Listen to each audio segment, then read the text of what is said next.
और टेंडर की शर्तों के साथ ये जो छेड़खानी हुई है वो किसके इशारे पर हुई है। नंबर 2, जब हेलीकॉप्टर का सौदा हो चुका और हेलीकॉप्टर परचेज करने थे, तब उसका फील्ड इवैल्यूएशन ट्रायल भारत में लेने की एक शर्त टेंडर के डॉक्यूमेंट में लगाई गई थी।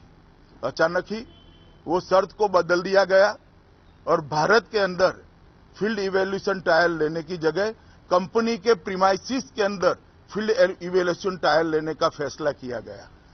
क्या इससे इसकी ट्रायल की गंभीरताओं के साथ कॉम्प्रोमाइज नहीं हुआ है? क्या भारत के हितों के साथ छेड़खानी नहीं हुई है? अगर ऐसी परमिशन डिफेंस मिनिस्टर ने दी है तो किसके इशारे पर दी है और क्या डिफेंस मिनिस्टर इसके लिए जिम्मेदार नहीं है? इसका जवाब कांग्रेस अध्यक्षा ने देना चाहिए। जब ये पूरा सौदा हुआ तब कुछ समय बाद इटली के मीडिया में एक चर्चा शुरू हुई कि इसके अंदर अनधिकृत कारोबार मतलब घूस देने की संभावनाएं तराशी जा रही है। तो भी टेंडर के अंदर एक प्रोविजन है, कॉन्ट्रैक्ट को आप होल्ड पर रख सकते हो, उसका उपयोग करे बगैर टेंडर को आगे बढ़ने दिया गया। और जब ये सिद्ध हो गया कि अब घूस दी ही गई है, तब अंत में 2013 में ये टेंडर को पुट ऑन होल्ड किया गया। ये इतनी देरी क्यों लगाई और किसके इशारे पर लगाई, इसका जवाब भी कांग्रेस अध्यक्षा ने देना चाहिए। और इसकी धरपकड़ मतलब और इसका उनकी अरेस्ट होने के बाद ही उसको पुट ऑन होल्ड रखा गया, तो इतनी देरी लगाने का कारण क्या था? और चौथी बात, कांग्रेस पार्टी ने अभी कहा है कि सारे पैसे जो बैंक गारंटी के थे वो वापिस आ गए हैं, भारत ने एनकैश कर ली है। वो भी सत्य से परे हैं, पूरे पैसे वापिस नहीं आए हैं, इसका एक ही हिस्सा वापिस आया है। तो इस सारी बातों का जवाब कांग्रेस अध्यक्षा ने देना चाहिए और मैं मानता हूं उन्होंने स्वयं देश की जनता के सामने, प्रेस के सामने आकर जवाब देना चाहिए।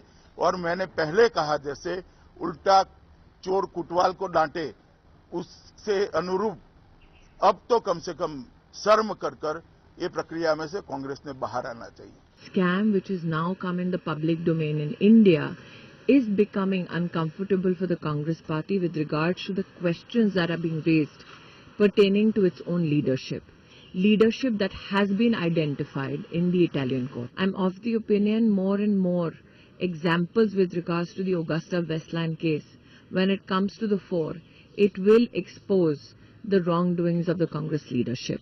There have been evidence that Congress top leaders have gone to television channels and declared that whatever happened in the Augusta-Westland case cannot be attributed to one particular leader, but actually was decisions taken by the Manmohan Singh government.